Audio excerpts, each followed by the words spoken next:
নামাজের মধ্যে নিয়ত কিভাবে করবেন? নিয়ত হলো মনের ইচ্ছা, না নিয়ত মনের ইচ্ছা। আপনার মনের ভিতরে যদি এটি থাকে যে আমি এখন ফজরের নামাজ পড়বো, তার সময় আপনি হাত বাঁধবেন আল্লাহু আকবার বলে, এখন আপনার মাথায় আছে যে আপনি ফজর নামাজ পড়বেন, তাহলে আপনার নিয়ত আছে, যথেষ্ট। ফজরের কি সুন্নাত পড়তেছেন না ফরজ পড়তেছেন আপনি সেটাও জানেন, বাস, তাহলে আপনার নিয়ত আছে। নিয়ত হলো ইচ্ছা, নাম, বাস।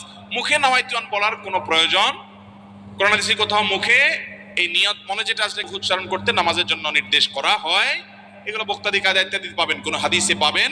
তাই আপনি নামাজ হোক রোজা হোক কি ইবাদত করছেন আপনি সেটাকে পার্থক্য করতে পারছেন। ধরুন এখন নামাজে দাঁড়াবেন, কেউ যদি আপনার জিজ্ঞেস করে ভাই থামেন কি নামাজ পড়তেছেন, আপনি সাথে সাথে উত্তর দিতে পারেন ভাই আমি আজকে ফজরের 2 রাকাত সুন্নাত পড়তেছি, তাহলে আপনার নিয়ত ঠিক আছে, ওকে, আপনার নিয়ত আছে, নামাজ হয়ে যাবে। ইন্নামাল আমালু বিন্নিয়াতের উপর আপনি আমল করেন। আবার যদি আপনি ফরজের নিয়ত করেন, কেউ হাত জিজ্ঞেস করলো ভাই আপনি কি পড়তেছেন, আপনি বলেন আমি জোহরের 2 রাকাত ফরজ পড়তেছি, ওকে।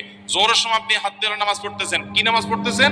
হাত তোলার আগে আপনার মাথায় আছে যে আপনি জোহরের 4 রাকাত সুন্নাত পড়তেছেন, অথবা ফরজ অথবা পরের সুন্নাত, যেটাই পড়ছেন ওটা আপনার আছে, বাস, তাহলে নিয়ত আছে। প্রথম হলো আপনি ইবাদতের নিয়তে করছেন, কি ইবাদত করছেন, কোন ওয়াক্তেরটা করছেন, ফরজ করতেছেন না সুন্নাত করতেছেন, এটা আপনার মাথায় আছে, বাস, এটার নামে নিয়ত। নিয়ত হলো মনের ইচ্ছা যে আপনার প্ল্যানটা কি, এটা আপনার জানা আছে, যথেষ্ট। নিয়ত আলাদা মুখে উচ্চারণ করার প্রয়োজন নাই।